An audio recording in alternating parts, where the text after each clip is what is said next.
6월 2일 금요일 에바더교회 오늘을 여는 말씀 함께 나누겠습니다. 사도신경으로 신앙 고백 드리겠습니다. 나는 전능하신 아버지 하나님 천지의 창조주를 믿습니다. 나는 그의 유일하신 아들 우리 주 예수 그리스도를 믿습니다. 그는 성령으로 잉태되어 동정녀 마리아에게서 나시고 본디오 빌라도에게 고난을 받아 십자가에 못 박혀 죽으시고 장사된 지 사흘 만에 죽은 자 가운데서 다시 살아나셨으며 하늘에 오르시어 전능하신 아버지 하나님 우편에 앉아 계시다가 거기로부터 살아있는 자와 죽은 자를 심판하러 오십니다. 나는 성령을 믿으며 거룩한 공교회와 성도의 교제와 죄를 용서받는 것과 몸의 부활과 영생을 믿습니다. 아멘. 오늘 함께 보실 말씀은 사사기 21장 16절부터 25절까지 말씀입니다. 사사기 21장 16절부터 25절까지 말씀을 같이 읽겠습니다. 회중의 장로들이 이르되 베냐민의 여인이 다 멸절되었으니 이제 그 남은 자들에게 어떻게 하여야 아내를 얻게 할까 하고 또 이르되 베냐민 중 도망하여 살아남은 자에게 마땅히 기업이 있어야 하리니 그리하면 이스라엘 중에 한 지파가 사라짐이 없으리라. 그러나 우리가 우리의 딸을 그들의 아내로 주지 못하리니 이는 이스라엘 자손이 맹세하여 이르기를 딸을 베냐민에게 아내로 주는 자는 저주를 받으리라 하였음이로다 하니라. 또 이르되 보라 베델 북쪽 르보나 남쪽 베델에서 세겜으로 올라가는 큰 길 동쪽 실로에 매년 여호와의 명절이 있도다 하고 베냐민 자손에게 명령하여 이르되 가서 포도원에 숨어 보다가 실로의 여자들이 춤을 추러 나오거든 너희는 포도원에서 나와서 실로의 딸 중에서 각각 하나를 붙들어 가지고 자기의 아내로 삼아 베냐민 땅으로 돌아가라. 만일 그의 아버지나 형제가 와서 우리에게 시비하면 우리가 그에게 말하기를 청하건대 너희는 우리에게 은혜를 베풀어 그들을 우리에게 줄지니라. 이는 우리가 전쟁할 때에 각 사람을 위하여 그의 아내를 얻어주지 못하였고 너희가 자의로 그들에게 준 것이 아니니 너희에게 죄가 없을 것임이니라 하겠노라 하매 베냐민 자손이 그같이 행하여 춤추는 여자들 중에서 자기들의 숫자대로 붙들어 아내로 삼아 자기 기업에 돌아가서 성읍들을 건축하고 거기에 거주하였더라. 그때에 이스라엘 자손이 그곳에서 각기 자기의 지파 자기의 가족에게로 돌아갔으니 곧 각기 그곳에서 나와서 자기의 기업으로 돌아갔더라. 그때에 이스라엘의 왕이 없으므로 사람이 각기 자기의 소견에 옳은 대로 행하였더라. 아멘. 이제 사사기의 마지막 본문에 해당하는데요. 암울하고 비참했던 사사기의 마지막 이 본문마저도 아주 비참한 그 마무리를 보여주고 있습니다. 20장까지 베냐민과 이스라엘의 전쟁을 통해 베냐민 지파는 거의 다 죽게 되었고 600명 정도만 살아남게 되었습니다. 그리고 이제 오늘 본문인 21장에 넘어오면서 1절에서 이스라엘 백성들이 일종의 결의를 하게 됩니다. 우리가 베냐민 지파에게 우리와 전쟁해서 우리를 공격하고 우리가 싸웠던 저 베냐민 지파, 우리 12지파 중에 한 지파이지만 저 베냐민 지파에게는 우리의 딸들을 주지 말자. 그러니까 결혼시키지 않겠다. 이런 결의였죠. 그리고 나서 느닷없이 이스라엘 백성들이 우리 중에 한 지파가 없어지게 되겠다라고 하면서 울면서 기도하기 시작합니다. 그러다가 자신들이 전쟁할 때에 누가 오지 않았었나라고 보니 야베스 길르앗이라는 곳에 사람들이 참여하지 않았던 것을 알게 되었습니다. 그러자 괘씸하게 여긴 이스라엘 백성들이 야베스 길르앗을 쳐야겠다. 그곳의 여자들, 아이들도 다 쳐서 없애버리자 하면서 공격을 하게 되죠. 그리고 그곳에서 여자들 400명을 데리고 오게 됩니다. 그리고 그 데려온 400명의 여자들을 자기들이 딸들을 주지 않기로 했던 베냐민 지파 600명에게 주게 되죠. 아주 이런 표현이 좀 그렇지만 난리입니다. 베냐민 지파에게 결혼시키지 않겠다고 해놓고서는 자기들이 전쟁에 참여하지 않았던 야베스 길르앗을 공격해서 그 중에 빼앗은 여자 400명을 베냐민 지파에게 주게 되죠. 그런데 베냐민 지파에 남아있는 사람이 600명 정도였으니까 길르앗 야베스 여자 400명을 주고 나서도 200명이 남는 거예요. 그러니까 이스라엘 백성들이 그 남은 200명의 베냐민 자손들을 어떻게 해야 하나라고 생각하다가 실로라는 곳에서 명절이 되면 여자들이 나와서 명절에 아마 한 순서였겠죠. 춤을 추고 있을 텐데 포도원에 숨어 있다가 춤을 추고 있는 여자들을 데리고 가도록 하여라 라고 얘기해 줍니다. 그러자 베냐민 사람들이 이스라엘 백성들이 베냐민 지파에게 여자를 주지 않기로 했는데, 딸을 주지 않기로 했는데, 그들을 우리가 데려가면 저주를 받게 된다고 했는데, 그럼 우리가 어떻게 데려갈 수 있겠냐? 딸을 빼앗긴 사람들과 싸움이 나지 않겠냐? 시비가 붙지 않겠냐? 그러자 이스라엘에서 이렇게 얘기합니다. 22절에 보니까 만일 그의 아버지나 형제가 와서 우리에게 시비하면 우리가 그에게 말하기를 청하건대 너희는 우리에게 은혜를 베풀어 그들을 우리에게 줄지니라. 이는 우리가 전쟁할 때에 각 사람을 위하여 그의 아내를 얻어주지 못하였고 너희가 자의로 그들에게 준 것이 아니니 너희에게 죄가 없을 것임이라 하겠노라 하매. 무슨 말이냐면 딸들을 주지 않기로 했고 딸들을 준다면 저주를 받게 될 것이다 라고 하긴 했지만 너희가 너희의 자의로 너희 스스로 너희 딸들을 준 게 아니고 딸들이 춤추고 있을 때 베냐민 사람들이 와서 데려간 것이니 그것은 저주를 받지 않게 된다. 그러니 괜찮다라는 거예요. 그리고 나서 23절에 보니까 베냐민 지파들이 와서 그렇게 합니다. 베냐민 자손이 그같이 행하여 춤추는 여자들 중에서 자기들의 숫자대로 붙들어 아내를 삼아 자기 기업에 돌아가서 성읍을 건축하고 거기에 거주하였더니 하면서 실제로 그렇게 여자들을 데리고 가게 되죠. 아무런 기준도 없고 지켜야 될 규칙과 규율도 없고 있던 것 기준과 규칙마저도 모두 다 허물어지고 모두가 자기 마음대로 하고 있는 모습을 사사기 이 마지막 부분에서 보여주고 있습니다. 베냐민 지파들에게 딸을 주지 않겠다. 그런데 길르앗 야베스 길르앗 사람들을 모두 죽이고 그 중에 여자들을 400명을 보내주고 남은 200명의 베냐민 자손들이 또 여자들을 데리고 갈 수 있도록 편법을 다 깔아주고 있는 모습을 이스라엘 백성들이 지금 보여주고 있죠. 그리고 25절에서는 우리가 많이 듣고 반복해서 읽었듯이 이렇게 마무리합니다. 그때에 이스라엘의 왕이 없으므로 사람이 각기 자기의 소견에 옳은 대로 행하였더라. 이것이 이스라엘의 마지막까지도 보여주고 있는 모습이었습니다. 물론 하나님의 규칙이 아니었지만 자기들이 세운 기준마저도 자기들의 편법에 따라 그리고 눈속임으로 자신들의 편의를 위해 자신들의 편안함을 위해 자신들의 유익을 위해 이렇게 바꾸고 저렇게 바꾸고 자기들의 마음대로 하고 있는 이스라엘의 모습을 사사기 오늘 본문의 마지막에서 보여주고 있습니다. 물론 하나님의 기준은 아니었음에도 불구하고 자기들의 소견에 옳은 대로 하고 있는 이 모습은 오늘날을 살아가고 있는 우리들도 한번 주의 깊게 생각해 보아야 할 모습이죠. 하나님께서 우리에게 주신 규칙과 규율, 지켜야 될 말씀들을 주셨습니다.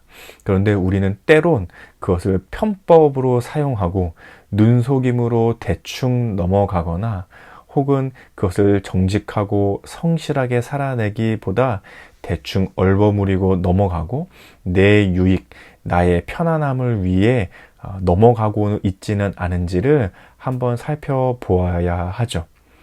혹 그것을 편법과 속임수로 사용하고 있다면 그저 그것은 대충 넘어가기 위한 내 마음의 게으름이나 이런 것에 속해 있는 것이 아니라 내가 정말 하나님을 사랑하고 있는지 그리고 하나님의 말씀을 따라 살아가고자 하는 마음이 있는지 그리고 내 신앙이 하나님 보시기에 잘 자라가고 싶은 마음이 있는지를 돌아보아야 합니다. 예를 들면 하나님께서 우리에게 주신 많은 말씀들 가운데 십계명이 있고 그 중에 한 가지 살인하지 말라는 하나님의 십계명 규칙이 있습니다. 살인하지 말라는 것은 사람만 죽이지 않으면 되나? 그럼 죽지 않을 정도로만 때리는 것은 되나? 죽이지만 않는다면 사람을 괴롭히는 것은 되나? 죽이는 것은 아니니 사람을 속이고 저 사람을 이렇게 뭔가 속여서 내가 그 사람을 뺏거나 저 사람의 것을 내가 가져오거나 하는 것은 괜찮은가? 이런 편법과 혹은 속임수, 이렇게 저렇게 요리조리 피해가고자 하는 내 마음이 있지는 않은지, 하나님께서 살인하지 말라는 규칙을 주셨을 때에는 그것보다 더 큰 계명, 사랑이라는 계명이 있음을 우리는 알아야 합니다. 살인하지 말라는 것은 단순히 사람을 죽이지만 않으면 된다는 것이 아니라 사람을 사랑하고 사람을 소중히 여길 줄 알고 생명을 존중하는 삶을 살으라는 것이 살인하지 말라는 계명에 포함되어 있는 것이죠. 그런데 그냥 살인만 하지 않으면 되나 하면서 편법으로 속임수로 요리조리 피해가는 방법을 통해서 그 말씀을 생각하는 사람들은 하나님을 사랑하지 않거나 하나님의 말씀을 정직하고 성실하게 지키려는 마음이 없거나 자신의 신앙이 자라는 것을 하고 싶지 않은 사람일 수 있다는 것입니다. 그러므로 하나님의 말씀을 편법과 속임수로 피해가고자 하는 사람들은 자신의 믿음과 신앙을 돌아볼 줄 알아야 하는 것이죠. 이스라엘 백성들이 자기들이 세워둔 기준이 있음에도 불구하고 그저 편법과 속임수로 자신들의 유익을 위해 요리조리 피해가며 그저 하고 싶은 대로 다 하고 있는 그 모습은 단순히 그들의 편의를 위해서 저 사람들이 피해가고 있네, 그것에 중점이 둘 것이 아니라 결국은 그들의 믿음, 하나님을 따르지 않고 하나님의 말씀을 따르지 않는 그들의 신앙에 문제가 있던 것을 보여주는 것이었죠. 그러므로 우리도 우리에게 주신 하나님의 말씀, 하나님의 규칙, 하나님의 기준들이 있을 텐데 그것을 따르기 싫고 편법과 속임수로 대충 얼버무리며 넘어가려 할 때에는 내 신앙을 돌아볼 줄 알아야 합니다. 내가 정말 하나님을 사랑하고 있는가? 내가 정말 하나님의 말씀을 따르고자 하는 마음이 있는가? 내가 정말 내 신앙이 자라가고자 하는 마음이 있는가를 돌아볼 줄 알아야 한다는 거죠. 그리고 그 하나님께서 주신 그 규칙과 기준, 말씀의 기준들은 우리 교회 공동체 안에, 에바다 교회 공동체 안에도 규칙과 함께 지켜야 할 신앙의 약속들이 있습니다. 주일과 주중에 지켜야 할 예배의 약속들, 또 함께 읽어야 될 말씀, 또 들어야 될 말씀, 또 함께 하기로 한 기도, 또 함께 지켜가야 할 여러 가지 신앙의 규칙들과 기준들과 약속들이 있습니다. 그런데 그것을 자꾸 지키고 싶지 않거나 자꾸 편법과 속임수로 요리조리 피해가며 대충 넘어가려고 하는 마음이 들 때에는 내 신앙을 돌아보아야 한다는 것이죠. 하나님을 사랑하는지, 말씀을 지키고자 하는 마음이 있는지, 신앙이 자라고 가고자 하는 마음이 있는지를 돌아볼 줄 알아야 하는 것입니다. 그것은 그냥 내가 편하기 위해서 그렇게 하고 있는 것이 아니라 하나님을 사랑하지 않고 말씀을 지키려 하지 않고 신앙이 자라고자 하는 마음이 없기 때문에 편법과 속임수와 대충 넘어가려는 마음들이 우리 안에 자리 잡게 되는 것이죠. 그런 마음이 들 때에는 우리의 믿음과 신앙을 돌아볼 줄 알아야 합니다. 내가 교회에 나오는 것이 그냥 세상에서 생각하는 동호회처럼 생각하며 혹은 좋은 유대 관계를 위해 나오고 있는 것은 아닌지, 혹은 그저 내 마음의 평안함을 얻기 위해 다른 종교들처럼 뭔가 믿을 만한 무엇이 필요하기에 나오는 것은 아닌지, 혹은 이 세상을 살아가는데 뭔가는 하나 믿을 만한 백 같은 게 필요하니까 든든한 백 같은 교회라는 곳이 필요한 것은 아닌지, 내 신앙이, 내 믿음이 정말 하나님 앞에서 예수님을 믿는 신앙 앞에 서 있는지 돌아볼 줄 알아야 합니다. 우리에게 주어진 신앙의 규칙과 함께 지켜가야 할 약속들과 하나님께서 우리에게 주신 말씀의 기준들을 대할 때에 정말 정직과 성실함으로 치열하게 살아가며 지켜가고자 하는지, 아니면 대충 편법과 속임수와 대충대충으로 요리조리 피해가고 있지는 않은지 우리의 신앙을 돌아볼 줄 알아야 합니다. 몸이 힘들거나 때로는 정말 지키려고 하지만 정말 사정과 상황이 안 돼서 안 되는 경우들도 있습니다. 그거는 자기 자신과 하나님이 정말 누구보다 잘 알고 계실 것입니다. 정말 지키고 싶은 신앙의 약속이고 정말 애써 지켜왔던 신앙의 규칙들인데 어쩌다 한번 발생하는 지킬 수 없는 상황 때문에 정말 어쩔 수 없이 피할 수 없는 일들 때문에 지키지 못하게 되거나 넘어가야 되는 경우들이 있습니다. 그것은 하나님도 알고 계시고 자기 자신도 하나님 앞에서 알 수 있습니다. 그런데 어쩔 수 없는 경우가 아니라 너무나도 습관적으로 혹은 자기 자신의 핑계를 둘러대며 정직과 성실함이 아니라 편법과 속임수로 지금 나의 신앙생활을 하고 있는 부분들을 말씀드리는 것입니다. 마치 이스라엘 백성들처럼요. 기준이 있음에도 불구하고 요리조리 피해가며 결국 자신의 유익을 위하는 것은 그것은 신앙의 모습이 아니고 믿음의 모습이 아니기 때문입니다. 자꾸 내 마음 가운데 편법, 속임수, 요리조리 피해가고자 하는 마음이 든다면 정직하게 하나님 앞에서 내 신앙을 돌아보실 수 있으면 좋겠습니다. 내가 정말 하나님을 사랑하는가?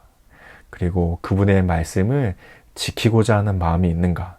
그리고 정말 신앙이 자라가고자 하는 마음이 있는가?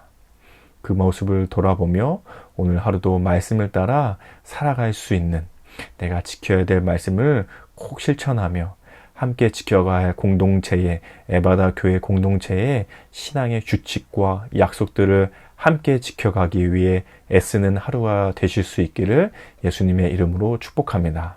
오늘 이 말씀을 생각하시면서 함께 이렇게 기도하면 좋겠습니다. 편법과 눈속임으로 하나님의 말씀을 타협하지 않고 정직하고 성실하게 나의 삶의 자리에서 치열하게 살아내는 믿음이 되게 하소서. 오늘 이런 믿음으로 살아가실 수 있는 하루가 되시면 좋겠습니다. 우리 가정과 교회와 나라와 세계를 위해서는 이렇게 기도하면 좋겠는데요. 우리 가정을 위해서는 말씀대로 살아가기 위해 위로와 격려, 때론 훈계와 가르침이 있는 가정이 되게 하소서. 교회를 위해서는 함께 지켜가야 할 신앙의 규칙과 약속들을 공동체가 서로 돕고 기도하며 다 같이 자라나는 교회 되게 하소서. 나라와 세계를 위해서는 오늘도 보이지 않는 곳에서 정직과 성실로 말씀을 살아내는 그리스도인들에게 하나님 나라의 기쁨이 누려지게 하소서. 이런 기도 제목으로 함께 기도하면 좋겠습니다. 그리고 오늘 공동체의 기도 제목으로는 우리 변주희 사모님을 위해서 같이 기도하면 좋겠는데요. 개인의 기도 제목으로는 하나님과 친밀한 하루하루를 살아내는 한 해 되도록, 가정을 위해서는 서로 선한 영향력을 끼치며 사랑을 나누는 가정 되도록, 삶의 현장을 위해서는 발걸음이 닿는 곳마다 하나님을 기억하고 실제적으로 하나님의 말씀대로 살아가길, 교회를 위해서는 겸손하게 주어진 일을 해나갈 수 있길, 사회 나라 온 세계를 위해서는 코로나와 전쟁으로 시끄럽고 힘든 나라들에게 주님의 위로가 함께하길. 이런 기도 제목이 있으신데요. 우리 변주희 사모님을 사랑하고 축복하는 마음으로 또 그 가정과 또 맡겨진 삶의 자리들을 위해서 함께 기도해 주시면 좋겠습니다. 그리고 오늘 우리 생일을 맞이한 우리 청년팀의 우리 이민식 형제를 위해서 같이 기도하면 좋겠습니다. 무엇보다 이 청년의 때에 그의 삶과 신앙 가운데서 평생 놓치지 않을 수 있는 하나님을 발견해 갈 수 있도록, 또 예배하며 또 그의 신앙생활이 점점 자라가며 믿음이 자라가는 우리 민식 청년이 될 수 있도록, 또 청년으로서 삶의 많은 고민들과 또 해가야 할 일들이 있을 텐데 하나님께서 그의 삶을 편안하게 또 하나님의 뜻대로 잘 인도해 주시기를, 또 그런 하나님의 신뢰할 수 있는 우리 민식 청년이 될 수 있도록 이렇게 축복하며 기도해 주시면 좋겠습니다. 또 우리 교회 공동체에 서로의 기도 제목 알고 계시고 있다면 함께 기도해 주시고, 개인의 기도 제목으로 기도하신 후에 주기도문으로 이 시간을 마치도록 하겠습니다. 함께 기도하겠습니다.